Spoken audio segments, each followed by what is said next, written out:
Welcome to NTD News Today. I'm Kevin Hogan. Let's take a look at our top stories. A judge green-lights a lawsuit using environmental law to challenge President Biden's immigration policies. What's at the heart of the argument? Massachusetts holds its primary election today. We take a look at the candidates in the race for governor. The state of Oregon is planning to introduce universal health care by 2026. It could be the first state in the nation to do so.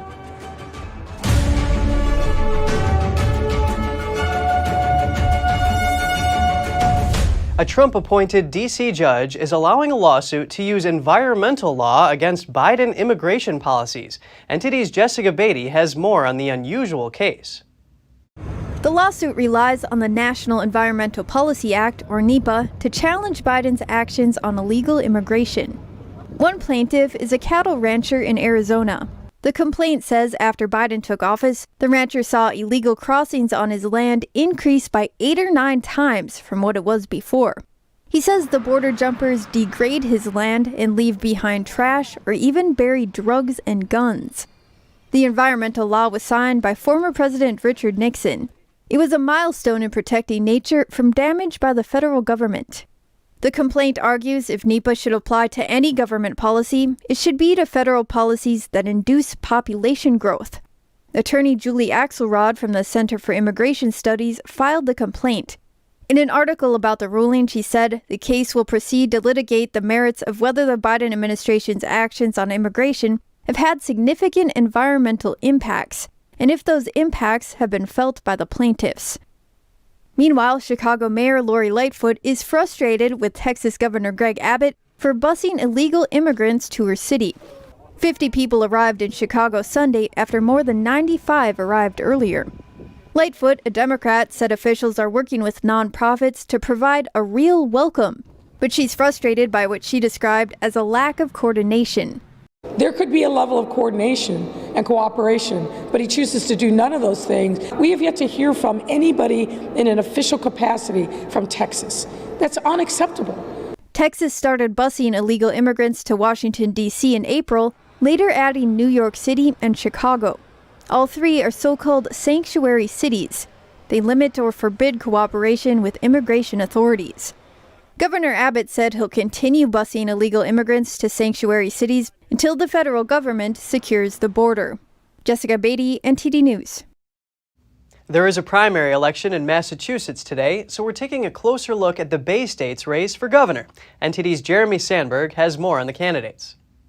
The gubernatorial Republican primary pits Jeff Deal against Chris Doughty. Incumbent Republican Governor Charlie Baker has decided not to seek a third term. Doughty is a businessman and a political newcomer who describes himself as moderate. He touts his experience running a manufacturing company and says it gives him the knowledge to be a successful chief executive. Trump-backed Deal is a former state representative. He ran for the U.S. Senate in 2018 and is popular among Republicans, winning the party's endorsement by a large margin in May. He's opposed COVID-19 mandates. Trump endorsed Deal last October, describing him as strong on crime and election integrity. Both candidates say they are pro-life and want to make Massachusetts more affordable. For Democrats, Attorney General Maura Healey faces no challengers. Her only rival stopped campaigning in June. Massachusetts has a history of electing fiscally conservative Republican governors as a check on a legislature where Democrats have held a majority. Polls are open between 7 a.m. and 8 p.m.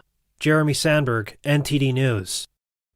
Turning now to health policy, Oregon is planning to become the first state in the nation to roll out a universal or single-payer healthcare system. If approved, the plan could be implemented by 2026. Here are the details. For the past 2 years, the Oregon Joint Task Force on Universal Healthcare has been outlining the details of a universal healthcare plan. It would cover everyone living in Oregon and be funded by new individual income taxes as well as a new payroll tax paid by employers. The task force is a state-appointed agency with 20 members, including 4 lawmakers and several public officials, tribal members, and healthcare and community advocates. If approved, the plan would be implemented in 2026. The task force says it would cover everyone, regardless of immigration status, as well as out-of-state residents who work for Oregon-based employers. The agency explains, quote, "The plan would cover at the least services now offered to people on a Medicaid, Medicare, or Affordable Care Act plan. There would be no copays or deductibles. Instead, people would pay new taxes based on their ability to pay. Under the plan, medical debt for covered services would no longer exist.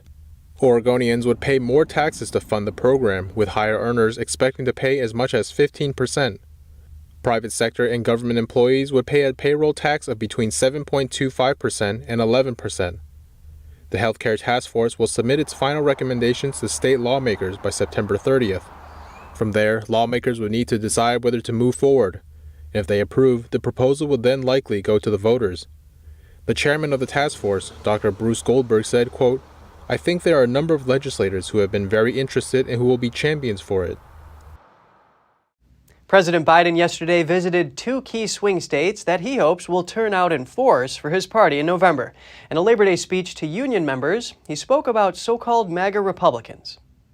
One of the things that was clear to me is that this new group headed by the former president, the former defeated president, we found ourselves in a situation where we were either going to look forward or look backwards. And it's clear which way he wants to look. It's clear which way the new MAGA Republicans are. They're extreme.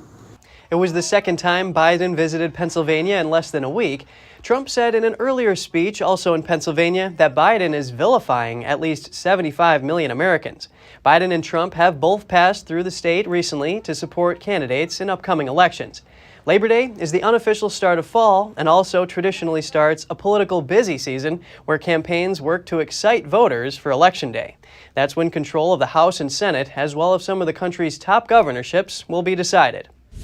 And coming up, California's governor signs a bill that raises fast food wages to $22 per hour, among other changes, but critics think the bill isn't fair and could have a negative impact. Stay tuned for more right here on NTD News.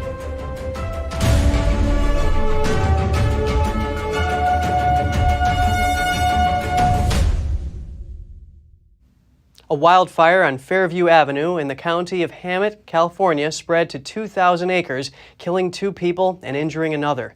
That's according to the Riverside County Fire Department. The department said the wildfire began shortly after 2 p.m. on Monday and spread rapidly. An evacuation order is in place. The fire, which is 5% contained, has destroyed 7 structures and damaged many more. 9 fire crews, 6 air tankers, 4 helicopters, and over 260 firefighters have been deployed to tackle the blaze. Last week, a rapidly moving fire in Northern California burned about 4,000 acres of land, destroying hundreds of homes and buildings. California's governor has announced the signing of a law targeting some fast food franchises. It requires a minimum wage of $22 per hour and changes to working conditions. The bill will create a 10-member fast food council appointed by Governor Newsom and other state lawmakers. According to the bill, the council will establish minimum standards on wages, working hours, and other conditions for workers at certain fast food restaurants. Opponents have described the bill as hypocritical and ill-considered. The California Restaurant Association argues that the bill unfairly targets some franchises to the detriment of others. McDonald's USA president is also no fan of the bill. He also points out that it targets some workplaces and not others. He says economists have warned it will increase the cost of eating at a quick service restaurant in California by 20% at a time when Americans are struggling with inflation. And also in California, a former military contractor known as Fat Leonard has escaped house arrest in San Diego. Leonard Francis orchestrated the largest corruption scandal in U.S. Navy history. He pleaded guilty to bribery and fraud charges in 2015. His escape comes just 3 weeks ahead of his sentencing. Police alerted U.S. Marshals on Sunday after they discovered Francis missing from his home. He reportedly cut off his GPS monitoring ankle bracelet. U.S. Marshals found it in a portable cooler at his home. Authorities believe Francis had been planning to escape for a while. Neighbors said they recently saw several moving trucks at his home. Staying in the Southwest, Arizona state troopers find 46 pounds of possible fentanyl pills during a traffic stop. The pills were hidden inside the compartments of the car. Troopers stopped the car initially because of traffic violations. A trooper searched the car after noticing signs of criminal activity. After the search and investigation, authorities determined that the pills were being smuggled from Nogales, Mexico. That's a border city that connects to Arizona. They think the pills were headed to Phoenix. A photo put out by the Arizona Department of Public Safety shows blue pills bundled into oblong plastic packages. Many have red strings taped onto them. Another photo shows pills hidden in a compartment on the outside of the car near a tire. The 20-year-old driver is a Phoenix resident. He was arrested on drug charges. From illegal drugs to a slaying, opening statements today in the first trial after 8 members of a single Ohio family were shot to death more than 6 years ago. Defendant George Wagner IV is charged in the 2016 slayings of the Roden family in southern Ohio. Wagner faces the death penalty if convicted. A 12-person jury with 6 alternates was selected last week. Authorities say the shootings of 7 adults and a teenage boy stemmed from a dispute over custody of a child. Prosecutors say the Wagners spent months planning the killings motivated by the custody dispute. George Wagner's parents and his brother, Jake Wagner, were also charged. Jake Wagner pleaded guilty last year in the shootings, admitting to killing 5 of the victims. His plea was part of a deal with prosecutors that spared him from being sentenced to death. Wagner's mother, Angela Wagner, also pleaded guilty to helping plan the murders. His father, George Wagner III, has pleaded not guilty. And authorities in Nevada are looking for a possible suspect in connection to the death of a journalist. Las Vegas Metropolitan Police released these surveillance photos of someone wearing a wide-brimmed hat and bright orange shirt. Authorities say the unnamed person could have been casing the area to commit other crimes before the death of Jeff German. German was found outside of his home Saturday with stab wounds. He worked as a journalist for more than 30 years in Las Vegas. Police are asking people who live and work in the area to review their home and business surveillance footage to see if they recorded the individual. In social media news, Instagram has to pay over $400 million. The fine comes from the Irish Data Protection Commission. They say the platform violated European privacy law. The violations have to do with privacy for minors. Instagram made accounts of children between the ages of 13 and 17 public by default. The platform also allowed children to set up business accounts, making their phone numbers and email addresses public. A Meta spokesperson says that these settings were updated more than a year ago, and the company has since released several features to protect the information of teenagers. But that doesn't negate the fine. This is the 3rd fine charged by the Irish regulator on a Meta-owned company, and they have at least 6 more investigations related to Meta-owned firms ongoing. This is the 2nd highest fine imposed under Europe's data protection rules. Amazon was fined over $740 million by another data protection authority in July last year. Seafood fans may want to take a close look inside the fridge. St. James Smokehouse announces a voluntary recall of its smoked salmon. The Miami-based company sells throughout the U.S. from New York to Washington State. The Food and Drug Administration says the food may be tainted with Listeria. It can cause serious and possibly fatal infections to children, older adults, and people with weak immune systems. The salmon in question was sold by distributors between February and June of this year. As of last week, no related illnesses have been reported. More information is available on the FDA's website. And if you have any news tips or feedback for the show, don't hesitate to email us at news.today@ntd.com. And just ahead, an earthquake hit China's Sichuan province during a COVID-19 lockdown. Residents there were not allowed to leave their homes even amid the disaster. Another calamity, this one in South Korea. A powerful typhoon swept through the south of the country, causing at least 2 deaths and displacing thousands more. We'll have all that and more for you in just a moment.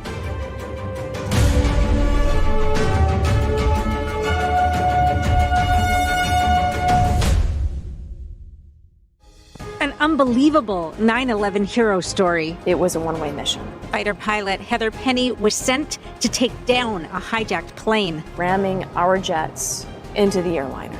That's crazy.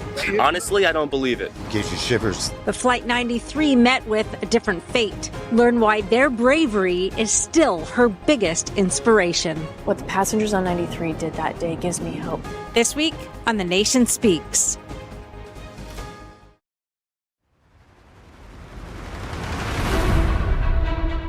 I think it's entirely unprecedented. Totally unprecedented. It's never happened before. We've never seen anything like this. It's unprecedented. Because it's never happened in American history, and it shouldn't have happened. And this brings up a larger question because We're in a revolutionary cycle. This is the modern-day version of Watergate. To me, it makes Watergate look rather small by comparison. So the whole idea that Biden doesn't know anything is preposterous. It's just not true. Their number one goal, and it has been this way since day one, is to stop Donald J. Trump from being president of the United States. It's political showmanship. I'm not worried about any of it. Donald Trump didn't commit a crime. This is a corrupt politicization of law enforcement in our country. The greatest threat to the United States of America is denial. This is the defining moment of the entire Biden presidency. They know it. They're definitely targeting President Trump because they don't want him to run for president again. It's that simple. How we act right now will be discussed for generations to come. We cannot deny what is happening to our justice system.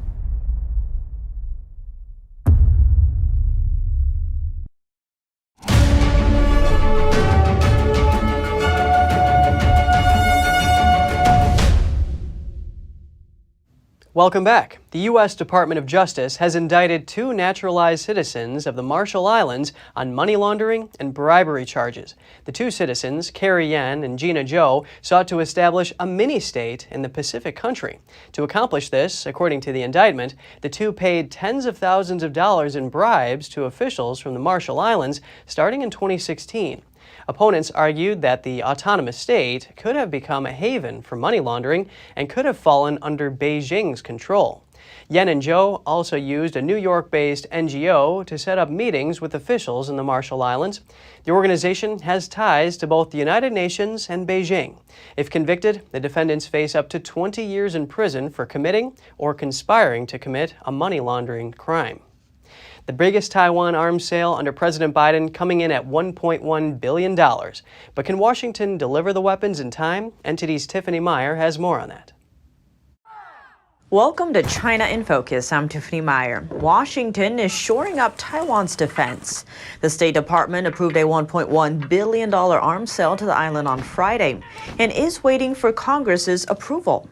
The pending sale comes after a series of escalations in the three-way tensions between Beijing, Taiwan, and the U.S. In early August, House Speaker Nancy Pelosi traveled to Taiwan, making her the highest-ranking U.S. politician to visit the island in 25 years. Soon after, Beijing responded by conducting live military drills near Taiwan. For the first time, Taiwan shut down a Chinese civilian drone that entered its airspace last week. Taiwan's premier said the drone operators ignored Taiwan's warnings to leave, so troops had no choice but to exercise self-defense and shoot. The U.S. also sailed 2 warships through the Taiwan Strait last weekend. Back to the arms sale package, it's the Biden administration's largest arms sale to Taiwan. It includes 60 anti-ship missiles and 100 air-to-air missiles. Sales like these sometimes take years to finalize. But the White House senior director for Taiwan and China said the administration tried to accelerate the process. Director Laura Rosenberger explained the administration is acutely aware of the need to expedite delivery. The U.S. can sell up to $45 billion worth of weapons to foreign allies and partners every year. It's a tool for Washington to spread American influence. The Pentagon, White House, and State Department are all involved. The State Department oversees the arms sale program, but it has to get final approval from Congress. The Pentagon then carries out the logistics. The Pentagon is trying to speed up its arms sale process. It set up a special task force last month to examine inefficiencies and streamline the process. Analysts say supplying Taiwan with arms in advance is critical. That's because it'd be almost impossible to do so if a war were to break out between Beijing and Taiwan. And even after arms sales are approved, it could take 4 or 5 years for the U.S. to actually deliver the weapons. Rupert Hammond Chambers, president of the U.S. Taiwan Business Council, is an expert that tracks U.S. arms sales. He told the Washington Post that none of the weapons approved in the Biden administration's previous sales to Taiwan have been delivered. To further bolster U.S. presence in the Pacific, President Biden will host a summit of island leaders in Washington later this month. The meeting aims to counter China's growing impact on the region. The White House says the summit will discuss climate change, economic recovery, maritime security, and other issues. 12 Pacific Island nations have received invitations, including Papua New Guinea, Fiji, and Samoa. 4 are known allies of Taiwan. These are the Marshall Islands, Nauru, Palau, and Tuvalu. Among the invitees is also the Salmon Islands, a focal point of the power struggle between China and the United States in the Pacific. The island nation broke away from Taiwan in 2019 in favor of Beijing. In April of this year, it further reached a security agreement with China. As of now, the White House has not yet disclosed what countries have confirmed their attendance at the summit. The Trump administration's tariffs on Chinese imports will stay in place for now. That's after requests from several companies. Tariffs on hundreds of billions of dollars worth of Chinese imports will stay in place for now. The Biden administration made the announcement Friday as it continues a review of the duties imposed by former President Trump. Tariffs usually expire after 4 years, but the U.S. Trade Representative's office said that it received requests from companies and other interested parties to keep the tariffs. Those were imposed in 2018 and 2019. A formal review of whether to keep the tariffs in place will be held, but it could take months. The Biden administration had been considering whether to remove some tariffs as a way to reduce inflation pressures, though some say this wouldn't work. A survivor of Communist China's Cultural Revolution is sending out a warning. The United States is following a similar path. NTD spoke with Asian American Coalition for Education President Mike Zhao for more. The United States is dangerously close to repeating China's Cultural Revolution. That's according to Asian American Coalition for Education President and author Mike Zhao. The communist playbook, unfortunately, they used to destroy China during Cultural Revolution, and about 50 years ago, today the radical left use the same playbook to destroy America. China's Cultural Revolution took place from 1966 to 1976. Communist revolutionary Mao Zedong declared class war, bringing chaos and violence to the country. Schools were closed, historical relics and artifacts were destroyed, and cultural and religious sites were ransacked. The economy stagnated. Millions were persecuted for their political beliefs, and an estimated 1.5 million people died. As a survivor of the Cultural Revolution, Zhao pointed out the similarities in tactics used in American society today to those used in China back then. The first, both the radical left and the Chinese Communist Party use the Marxist lie to establish the moral authority. And second, they employ divide and conquer, example, dividing the citizens into the oppressors and oppressed. The third, they govern the country using radical ideology, not a pragmatic solution. The fourth is they use censorship and cancel culture to suppress oppositions. And also the fifth, they change the culture, rewriting the history, and also indoctrinate the citizens. And also, finally, number 6, they staging social unrest and transforming the government processes. To counter communist infiltration, Zhao said that America needs to stick to its founding principles, like protecting freedom of speech. We should unite all Americans and should not divide our citizens into the oppressors and oppressed. To prevent what happened decades ago in China from happening here in the U.S. A province in southwestern China hit by a magnitude 6.8 earthquake. The quake shook a capital city 140 miles away from its epicenter, but 21 million residents there are still under COVID-19 lockdown and weren't allowed to leave their homes when the disaster hit. Here's what happened. A magnitude 6.8 earthquake struck China's southwestern Sichuan province on Monday. According to state media CCTV, the earthquake has killed at least 46 people. The quake also triggered landslides, prompting stones and soil to fall from mountainsides and causing power interruptions and damage to homes. The China Earthquake Network Center reported the quake's epicenter was about 140 miles away from the province's capital, Chengdu City. That's where 21 million residents are currently under a COVID-19 lockdown. An internet user living in the city shared about what he experienced during the earthquake. He lives in a high-rise building and explained he didn't plan on exiting his building during the quake. He added that his building manager said that even during the earthquake, fleeing the building would violate local COVID-19 rules. A video online shows a group of residents tried to get out of the building but were stopped by pandemic control workers. The workers argue that the residents couldn't leave the building even during a natural disaster. A powerful typhoon made landfall today in South Korea's southern industrial area. At least 2 people are dead, 10 are missing, and thousands have been displaced. Typhoon Hinnamnor hit southeastern industrial cities, causing strong winds and heavy rain. One resident was swept away and killed by strong currents during an evacuation. Another died after being buried in a house hit by a landslide. The number of casualties is likely to rise as rescue operations continue. The government has deployed Marines and amphibious vehicles to help with rescue efforts. Hundreds of flights were canceled, business activities were suspended, and schools were closed. After leaving the Korean peninsula, the typhoon is moving northeast in the Sea of Japan. It's expected to brush the Japanese city of Sapporo later tonight. And still to come, a memorial was held Monday in Munich, Germany to mark 50 years since the 1972 Olympic massacre. During the attack, 11 members of the Israeli team were killed. And wine producers in Europe are getting creative with how they harvest grapes amidst drought and intense heat. Find out how this may affect wine quality after the break.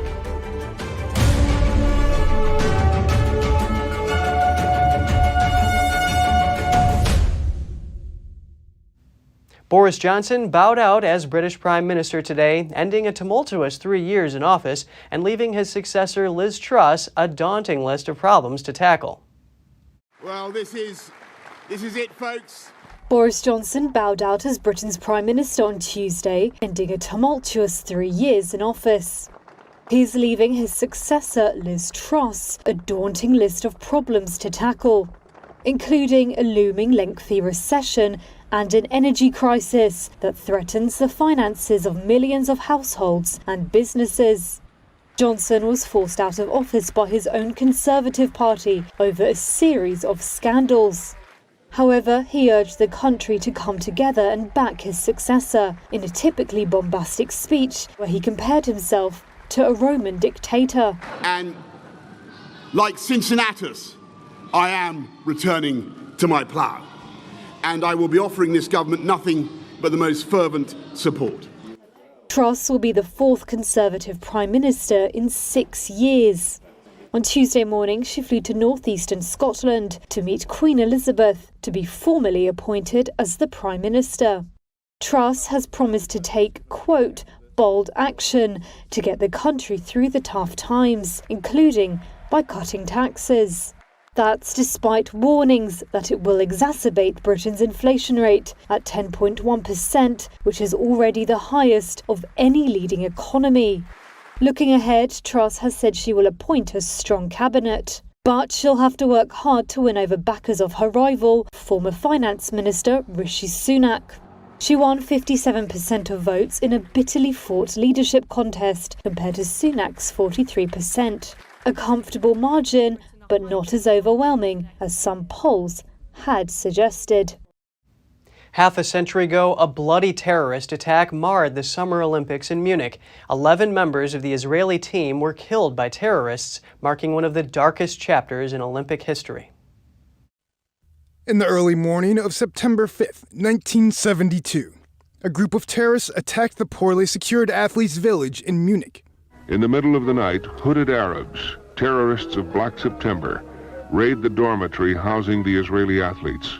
2 Israelis are killed, 9 are taken hostage. The terrorists demanded the release of over 200 Palestinians held in Israeli jails. That request was rejected. Police attempted to rescue the hostages. In the shootout that followed, the 9 hostages from the Israeli team were killed, along with a German policeman and 5 Palestinians. I was only married 1 year and 3 months to Andre. We were a young couple, very much in love, with a small baby. You know, we were on top of the world. He was chosen to go to the Olympics, which for every athlete, that is the dream, you know. So when I was in the room, I was with him at the Olympics, and I was in the room after they were murdered, just a few hours afterwards. And I looked around. Everything was with blood. The blood came down the stairs. For me, the 1972 trauma will remain. I hope that the world better understands and is ready to do more. And the most important thing is not to support terror and understand that terrorism destroys every good thing. Other athletes, in particular Jewish ones, were forced to escape the games after the attack. My coach and I basically were taken down into the parking lot area. We were put in a Mercedes, I remember, in the back seat, and there was like this army blanket, and they told me to crouch down in the back seat and then put this blanket over me because the press now were looking at any cars that were moving in and out of the village. So the only people in the car were a guard with a gun, and then the driver, and then my coach. So it just looked like there were 3 people in the car. Munich is marking the 50th anniversary of this tragedy. During a visit to Germany, Israeli President Isaac Herzog, accompanied by German President Frank-Walter Steinmeier, laid a wreath at the site of the attack. Despite previous controversy, the two countries have reached an agreement to compensate the victims' families. In a joint speech, Steinmeier apologized for the delay in concluding the deal. That it took 50 years to reach this understanding of the last days. That is indeed shameful. Nothing can heal the deep wounds of 50 years despite all the goodwill. But I am convinced that after the understanding that has now been found and in common remembrance, we will come together again. According to German media, the amount of compensation might reach over $28 million. But German authorities did not confirm the figure, saying talks with the victims' representatives were confidential. A Russian court has stripped one of the country's last independent news outlets of its media license, effectively banning it from operating. That's over accusations that it failed to provide documents relating to a change of ownership in 2006. Here's more. The Novaya Gazeta newspaper was one of Russia's leading investigative news sources and was founded almost 3 decades ago using the Nobel Peace Prize money won by Soviet leader Mikhail Gorbachev, who died last week. The paper's editor-in-chief, Dmitry Muratov, also a Nobel Peace Prize winner, was a friend of Gorbachev and led his funeral procession on Saturday. The decision is a political hit job that has no legal basis whatsoever. We were in court for allegedly not handing over some documents 20 years ago, when in reality it is absolutely obvious to everyone what's behind this. Novaya Gazeta had already suspended operations in Russia in March after it was warned that it had violated the strict censorship laws on coverage of the war in Ukraine. And later, in June, Muratov sold his Nobel Prize in a charity auction for Ukrainian children for over $103 million. Novaya Gazeta has a spin-off online publication elsewhere in Europe, which has also been blocked by Russian authorities. Muratov says the newspaper will appeal the court decision, although he expects the same result. A former journalist is sentenced to 22 years in a prison colony by a Moscow court. The Russian is charged with disclosing classified information, but supporters say he was punished for revealing Russia's arms deals. The 32-year-old was found guilty of treason in the landmark case. Prosecutors say he shared state secrets about Russia's arms sales in the Middle East to the Czech Republic's foreign intelligence arm. The former journalist says it was all open-source public information. He has denied the charges throughout, and last month he rejected a plea deal with a 12-year prison sentence. His supporters say the case is retribution for his reporting. Ahead of the sentencing, the European Union called on Russia to drop all charges and release him unconditionally. The lengthy sentence is seen as the latest blow to journalistic freedoms in Russia. There's no sign of survivors from a small plane that crashed after flying halfway across Europe. That's according to authorities in Latvia, who gave an update on a rescue operation. A prominent German businessman and his family were aboard the private jet. Spain's Air Traffic Control Service said it lost contact with the Cessna 551 an hour after it took off from Jerez in southern Spain on Sunday. 2 European countries sent fighter jets to follow the plane as it made its way across the continent. They were unable to see or contact anyone in the cockpit. Flight tracking data showed it turned at Paris and Cologne before flying straight out to the Baltic Sea, where it spiraled into the water off the Latvian coast. German tabloid Bild reported the plane experienced problems with cabin pressure. For wine growers in some regions of Spain, Italy, and Portugal, a record drought means production will be significantly reduced. The heat wave has also led to a different way of working. The harvest this year started early, and some vineyards are harvesting at night. NTD's Joy Duguid brings us this report. Here in the prestigious vineyards of Bordeaux, healthy ripe grapes hang heavy off rows of green vines. But this year something is starkly different in one of France's most celebrated wine regions. The harvest of the grapes has already begun. The earliest we'd ever started until this year was August 20th. This time we started on the 18th, so it's the earliest ever. It's the result of the severe drought afflicting much of Europe. In the Bordeaux region, as in most of France, it did not rain between the end of June and mid-August.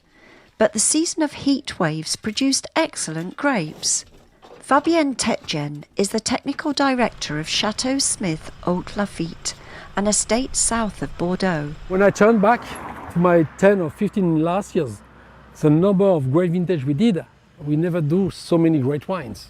So for us, for Bordeaux, for Smith Haute Lafitte now, the global warming is very positive. We have better ripeness, better balance, so it's very wonderful.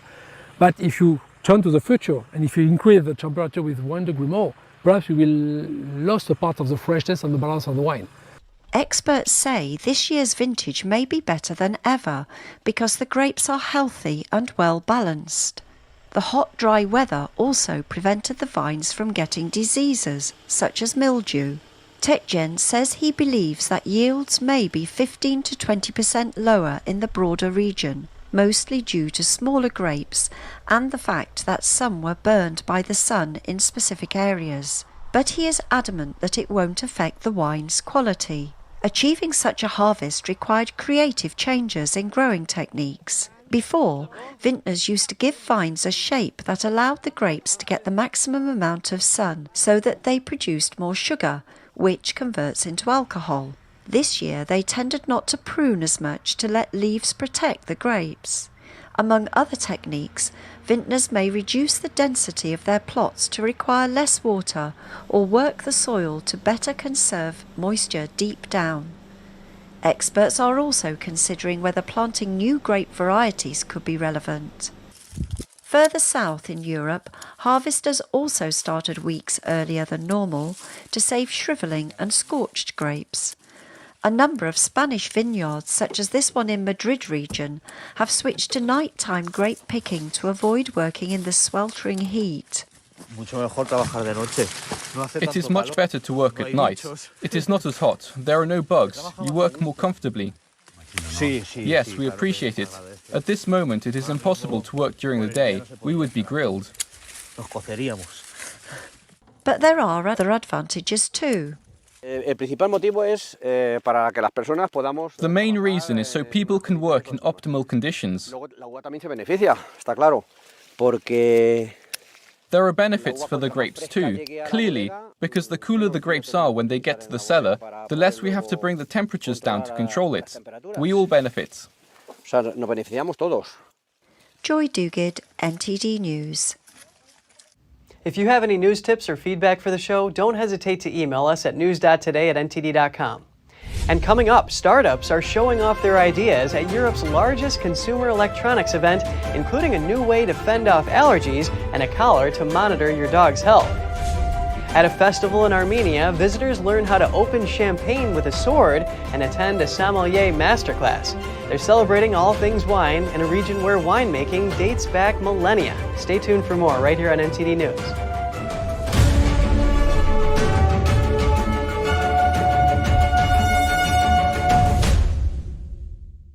Take a look at these age spots. They seem to vanish right before your eyes. Oh my God! If you want to see blemishes seem to disappear in seconds for a flawless complexion, you can't get this look with regular old-fashioned makeup. So to get results like this and look years younger instantly, we have big news. At Luminous, we've taken our airbrush and now made it so easy for every day. Introducing Breeze, our all-new cordless handheld 2-in-1 airbrush system that applies makeup and skincare faster and easier than anything you've ever tried before. Putting the drops in. Just hit the button, real simple. So easy. It knows exactly where it needs to blend and where it needs to go. The makeup you're using can look dry and cakey and can make your skin look rough. But with Breeze, you can go from this to this. The secret is how our premium foundations blend onto the skin with an ultra-fine mist using the power of air. Very little foundation is needed, up to 10 times less makeup compared to what you're using. But you're also getting 3 times more coverage at the same time. That's maximum coverage using less makeup. It's clear. Traditional makeup can make you look older, while Breeze is specially designed for maturing skin, helping it to look smooth and so much younger. It's your anti-aging, moisturizing primer, concealer, and foundation, all in one simple step. And with so many shades, we give you a color match guarantee, so you're guaranteed the perfect shade that's just right for you. We're so confident you're gonna love our all-new, best-ever 2-in-1 handheld airbrush system. We give you a full 30-day money-back guarantee. Call or go online and use this special promo code right now so you can get Breeze, our all-new handheld 2-in-1 airbrush to try at home for only $19.95. And you'll even get free shipping. There is a new and exciting way to look dramatically younger with Breeze. Luminous is not available in stores. You can only get this exclusive offer here, so don't wait.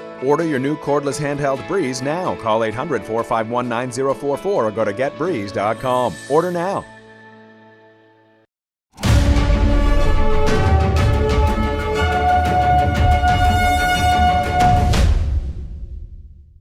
Good to have you back. Porsche is speeding towards an IPO, and it will take a lot to stop it. The company's chief financial officer said today only one thing could make the automaker backtrack, and that's a severe geopolitical problem that would make the listing's importance fade in comparison.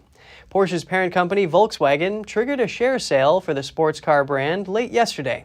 After months of internal debate, Volkswagen says the move is still subject to market developments. Some investors criticized the timing for the stock market debut, however.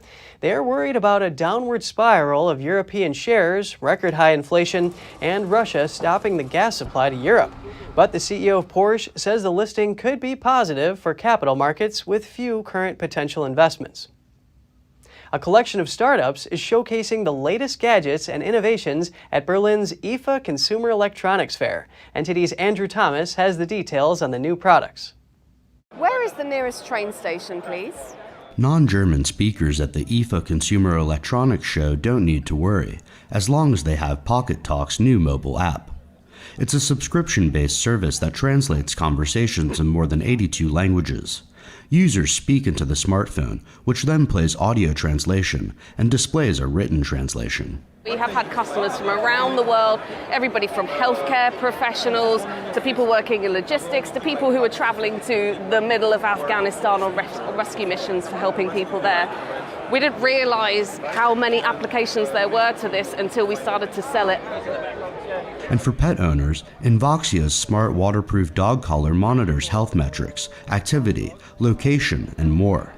The device can run for a month between charges. It's never been done before to have this 360-degree overview of the dog's health and activity levels, so that it's preventive health for dogs. Basically, it's like Apple Watch is doing for the humans. The pandemic has seen a big uptick in the amount of air filtration devices. Respiray has brought a wearable air purifier to the show. 2 fans inside the device do the hard work. I can show you how it works. It has HEPA filter inside. It comes from here, and it has 2 fans. They suck the air underneath the device. The HEPA filter cleans all the air from allergens and blows the air towards the mouth and nose. IFA Berlin is Europe's largest consumer electronics event. The show opened to the public on September 2nd after 2 days of media previews. Andrew Thomas, NTD News. Over to Armenia, a festival is celebrating wine in a region where traditions date back centuries. About 4,000 people attended the event. The Dilijan Wine Festival was held in the northern Armenian region of Tavush, a big wine-growing region in the country. We thought that Diligen is a historically important region where there are great winemakers, and we decided to gather in one place all the most interesting winemakers, people related to wine, those who love wine and who talk about wine, and have a great time. The two-day program included a sommelier masterclass and a traditional grape-crushing ceremony, as well as theater and dance performances about the history of winemaking. We have a very diverse program from painting with wine, where you can paint a picture with a bottle and a brush, to subrage. This is a master class on opening champagne with the saber. There are also wine casinos, tasting master classes. The aim of the festival is to promote winemaking in Armenia, which is a millennia-old tradition. A cave in Armenia contains evidence of the world's oldest large-scale wine production, dated to around 6,000 years ago. About 4,000 people attended the festival over 2 days. I came to Armenia due to an Erasmus Plus project here, and I decided to stay longer because the people are so nice, they offered me so many things. And then I realized they have a really amazing wine festival in Dilijan, and I had to come here because wine is where it came, the wine started here, and that's why I had to try it out. Among the guests were beginner winemakers too. I'm here, firstly, because I myself am already a beginner winemaker. Secondly, every such event, in my opinion, raises the attractiveness of Armenia as a country where the culture of winemaking is already over 6,000 years old. And in my opinion, this is a very wonderful event, both for us locals, for the citizens of Armenia, and for all the tourists. Andrew Thomas, NTD News. Art experts in Italy are in the process of cleaning and restoring a 2,000-year-old Italian mosaic called a key part of Rome's history. It had been missing for nearly a century, but according to the FBI, the mosaic was recently discovered in the United States. The FBI says its art crime team was contacted by an attorney in 2020, saying they had a client in possession of an enormous mosaic of the mythological figure Medusa. And according to the FBI, it had been cut into 16 pieces and kept inside a Los Angeles storage unit since the 1980s. The client had no documentation, so they could not sell the pieces. It's not clear how the anonymous client came into possession of the artwork or how long it had been in the U.S. The anonymous client covered the costs of specialized shipping crates. They were then sent through diplomatic channels to Italy, and the artwork arrived safely in April. And still to come, Australia's oldest little penguin is now at the ripe old age of 21. He is still fathering chicks as his species is on the decline across the country. Find out more after this short break.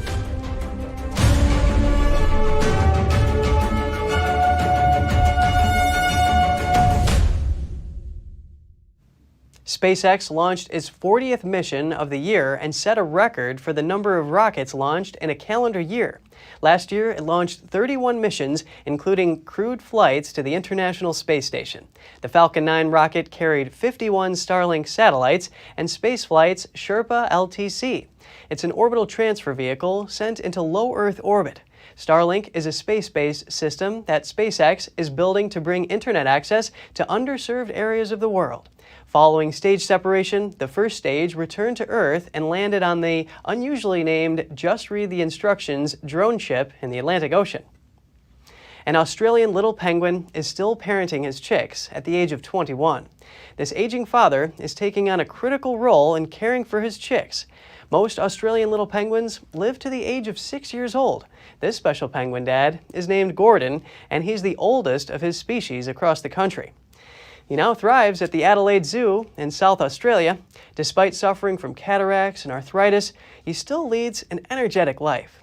Gordon is the father and grandfather of many chicks. At a time when little penguin populations are declining throughout Australia, the role that Gordon and his offspring play is critical to keeping this species alive. Gordon doesn't seem to be planning on retiring or slowing down his role as a father. He is currently raising another chick in his own nest. The father and son team of Wilhelm and Benjamin Eimers won the 56th Gordon Bennett Cup. It's the world's oldest gas balloon race. Setting off on Friday from St. Gallen in Switzerland, the German pair flew a distance of 975 miles in a straight line. They landed by the Bulgarian Black Sea coast near the Turkish border on Monday morning. The Eimers were airborne for 2 days, 12 hours, and 50 seconds. They flew along the border between Germany and Austria and through Hungary, Serbia, Romania, and Bulgaria. The Eimers are the first father and son team to win the race. 72-year-old Wilhelm bagged the 5th victory in his 29th competition. Benjamin triumphed for the first time in his 5th attempt. The prize-giving ceremony will take place on Saturday in St. Gallen.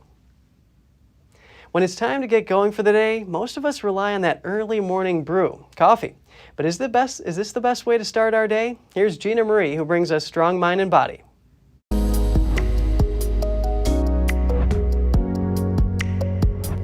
The smell of our coffee brewing is a ritual most of us depend on to get going each day. A number of studies point to the benefits of caffeine. One suggests improved learning and intelligence by fine-tuning neurons and increasing brain activity. Coffee drinkers have a lower risk of cognitive decline, specifically Alzheimer's and Parkinson's disease. When it comes to genetics, science talks about nature and nurture. Nature comes from your parents. Nurture comes from environmental factors like diet, behavior, or mood. During experiments with mice exposed to caffeine, researchers found that genes are turned on or off. The mice exposed to caffeine in the active spaces showed quicker learning responses than the mice in a sedentary space. There, even with caffeine, those mice demonstrated the opposite effect. Their learning genes were turned off. Two factors provide protection against cognitive decline diseases: knowledge and caffeine. Active brains keep pathways open. Moderate caffeine intake protects against neurodegenerative disease. Moderation here means up to 4 cups a day. An antioxidant, caffeine reduces stress caused by plaques in the brain, which leads to Alzheimer's and Parkinson's disease. Dopamine, a hormonal neurotransmitter, controls body movement. In Parkinson's, dopamine neurons are slowly destroyed. Caffeine may reduce damage and death of dopamine-producing neurons. So the question is, tea or coffee? Caffeine is present in both. Coffee brewing methods differ, for example. Espresso is concentrated. Boiled or filtered coffee has less caffeine, followed by instant coffee. Bean varieties differ too. Arabica is widely consumed, but Robusta lives up to its name with higher caffeine content. Their antioxidants prevent development of chronic diseases, including cancer and diabetes. Coffee contains potassium, magnesium, and phosphorus. Tea offers a light drink, but expect less caffeine. Increase caffeine intake by brewing black tea at high temperatures for 3 minutes. Green and white teas are brewed at lower temperatures. Herbal teas have no caffeine. Tea contains potassium, calcium, and magnesium. The polyphenols therein maintain gut health and have anti-aging actions. That's all for today's program. We're really glad to have you with us. Please send us an email if you'd like to tell us something. We're going to put it on screen. For podcasters, that's news.today@ntd.com. I'm Kevin Hogan, NTD News, New York City.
Thanks for watching us on YouTube. Did you know YouTube only keeps selected videos on its platform? So if you want to make sure you get the full picture, just subscribe to our newsletter.